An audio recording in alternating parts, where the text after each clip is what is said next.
Crypto में loss के chances बहुत सारे हैं। क्रिप्टो जो है बैन है। दूसरे शब्दों में अगर हम बोल सकते हैं तो बहुत सारी कंट्री का कहना यह है कि क्रिप्टो जो है वो रियल यूज में यूज नहीं होती है। बट दूसरी तरफ अगर हम देखें तो जब जितनी भी वर्ल्ड की कंट्रीज हैं, जब उनको स्टेट ऑफ हार्मोज को पास करना है तो हर शिप जो है उनको क्या दे रहा है, वहां पर दे रहा है बिटकॉइन।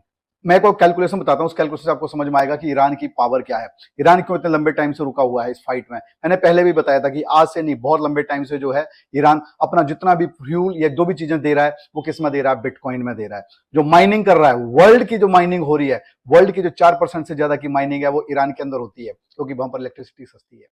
अब अगर एक क्रूड ऑयल नहीं आएगा तो हमारा घर नहीं चलेगा, हमारी गाड़ीज नहीं चलेंगी, हमारी डेली की लाइफ नहीं चलेगी। इसलिए ईरान ने क्या करा, एक टोल बूथ बनाया अपने स्टेट ऑफ हार्मोज में और बोला कि यहाँ पर अब सबको क्या देना पड़ेगा, $1 देना पड़ेगा पर बैरल के ऊपर, और वो भी बिटकॉइन की फॉर्म में। तो अब हम समझते हैं कि अगर वहां से जितने भी शिप गुजरते हैं वो मिनिमम से मिनिमम जो छोटा शिप है उसमें भी 2 मिलियन बैरल के आसपास का जो है क्रूड ऑयल वहां से आता है, और जो बड़े क्रूज हैं उनमें 4 से 5 मिलियन बैरल के आसपास का भी क्रूड ऑयल आता है। लेकिन हम एवरेज निकालते हैं, अगर 2 मिलियन बैरल की एवरेज निकालते हैं तो अब हर शिप को $2 मिलियन का बिटकॉइन वहां पर पे करना पड़ेगा। जब फाइट शुरू नहीं थी उससे पहले 130 शिप पर डे वहां से गुजरते थे। अगर ये 130 शिप अब गुजरते हैं और ये जो टोल है ये चालू हो जाता है तो समझिए ईरान कितने पैसे बनाने वाला है, उस कैलकुलेशन को समझिए थोड़ा सा।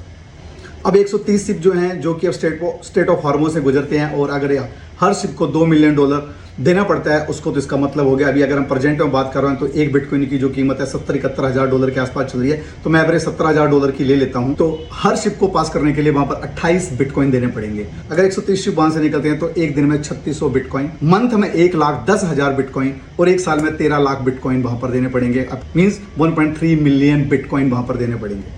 लेकिन अब इससे भी और इंटरेस्टेड बात पता क्या है, अब अगर हम माइन की बात करें तो पर डे केवल 450 बिटकॉइन माइन होते हैं। लेकिन ईरान एक दिन में कितने ले रहा है, ईरान ले रहा है एक दिन में 3600 बिटकॉइन। इसका मतलब समझ रहे हो कि आने वाले टाइम में बिटकॉइन की वैल्यू कहां जाने वाली है। तो ऐसे ही हर कोई अपॉर्चुनिटीज ढूंढ रहा है बिटकॉइन के अंदर और दूसरी क्रिप्टोज के अंदर, उन क्रिप्टोज में जिनकी मार्केट में वैल्यू है। तो मेरे कहने का मतलब क्या, मेरे कहने का मतलब अगर आप शॉर्ट टर्म में देखोगे तो यार बिटकॉइन के अंदर आपको बहुत सारे लॉसेस देखेंगे। यार मैंने 1 CR का लिया था, आज इतने का चल रहा है, ये हो रहा है वो हो रहा है। लेकिन जो लॉन्ग टर्म देख रहे हैं definitely they make the money. इसी तरह से मैं भी एक क्रिप्टो के साथ में काम कर रहा हूँ और वहां पर मैं भी होल्ड कर रहा हूँ, और मेरे जैसे लाखों लोग उस क्रिप्टो को होल्ड कर रहे हैं और उसके बेनिफिट्स उठा रहे हैं और वेट कर रहे हैं उसका भी प्राइस बढ़ने का। अगर आप भी जानना चाहते हैं कि वो कौन सी क्रिप्टो है जिसमें मैं काम कर रहा हूँ और मेरे जैसे हजारों लोग काम कर रहे हैं, आपने क्या करना है, मुझे डीएम करो, मैं आपको बताता हूं कि मैं कहां से उस करेंसी को बना रहा हूं जिस करेंसी को मैं होल्ड कर रहा हूं। आने वाले टाइम में वो करेंसी जो है 10, 20, 50 $100 तक भी जा सकती है। So stay tune, stay continue. और वीडियो अगर आपको अच्छा लगा हो तो शेयर करो अपने फ्रेंड्स के साथ में, नियर एंड डियर्स के साथ में, और इसको डाउनलोड कर लो। अपने कमेंट बॉक्स में लिखना आप क्या सोचते हैं इस बार।